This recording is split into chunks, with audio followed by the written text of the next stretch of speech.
Dieu par la foi. La condition du repos, la foi. Hébreux 4, verset 2-3 nous rappelle la parole ne leur fut d'aucun profit parce qu'ils ne l'avaient pas accueilli avec foi. Et nous qui avons cru, nous entrons dans ce repos. Ainsi, celui qui écoute l'évangile et croit est déjà introduit dans le repos promis. Or, ce repos n'est pas un repos humain, mais le repos de Dieu lui-même, celui que Dieu goûte.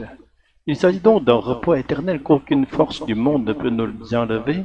Par la foi, nous participons à ce repos divin. Et si telle est la promesse, pourquoi n'en faisons-nous pas toujours l'expérience ici-bas? La faute n'est pas à Dieu, mais à notre manque de foi. L'exemple du peuple d'Israël. L'Ancien Testament nous offre un avertissement. Le peuple qui avait vu les miracles de l'Exode n'a pas entré dans la terre promise à cause de son incrédulité.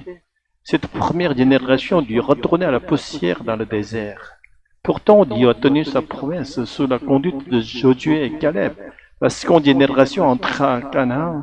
La promesse n'a pas failli sur la foi manquée. Le peuple du Nouveau Testament, aujourd'hui, les véritables héritiers de la promesse ne sont plus les descendants charnels d'Israël, mais ceux qui croient en Christ et vivent de l'Esprit Saint. Israël de l'Ancien Testament correspond à la première génération incrédule. Les apôtres juifs sont comme Josué et Caleb, témoins de la fidélité de Dieu. Et toutes les nations croyantes forment la seconde génération appelée à entrer dans la promesse. Mais désormais, le repos promis n'est plus une terre, mais le royaume éternel de Dieu. Nous vivons encore dans le désir de ce monde, et pourtant, par la foi, nous avons déjà accès à ce repos. C'est une vie plus difficile qu'un funambule sur sa corde, et pourtant la foi seule rend cela possible. Le mot repos, hébreu Shabbat et grec kataparsis, signifie d'abord non pas détente, mais arrêt de l'œuvre, achèvement. Dans la Genèse, Dieu acheva son œuvre de création en 6 jours, et le 7e jour, il cessa toute œuvre. Voilà ce qui fut appelé repos. Ainsi, depuis le 8e jour, Dieu n'a plus créé et l'éternel repos est devant nous. Mais le péché de l'homme a obligé Dieu à entreprendre une nouvelle œuvre, l'œuvre du salut. Celle-ci se poursuit jusqu'au retour du Christ. C'est pourquoi Jésus a pu dire que Dieu ne cesse jamais d'agir, même le jour du sabbat. Jésus lui répondit, mon Père agit jusqu'à présent, moi aussi j'agis.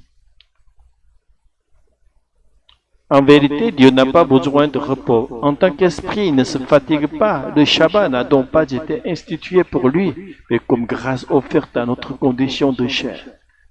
Le cœur du repos, l'amour et la présence de Dieu. Dieu est amour, il est repos en lui-même. Entrer dans le repos, c'est entrer dans l'amour de Dieu et dans sa présence. À l'inverse, le judaïsme qui a multiplié les règles autour du Shabbat a perdu de vue la réalité. Il a fixé son regard sur le doigt qui montre la lune et non sur la lune elle-même. Aujourd'hui encore, nier Jésus-Christ, qui est venu à tous, et repousser l'Esprit Saint, c'est tomber dans la même erreur. Puissions-nous au contraire vivre pleinement de cette promesse et goûter déjà le repos éternel qui vient. Alléluia, Amen. Seigneur notre Dieu, tu es l'amour et le repos véritable. Tu nous as donné ton Fils Jésus-Christ et ton Esprit Saint, afin que nous participions déjà à ton repos éternel. Pardonne notre incrédulité, fortifie notre foi, et fais-nous demeurer chaque jour dans ta présence. Que notre vie, encore au désir de ce monde, soit déjà habitée de ton royaume et de ta paix. Nous t'en rendons gloire. Au nom de Jésus-Christ. Amen.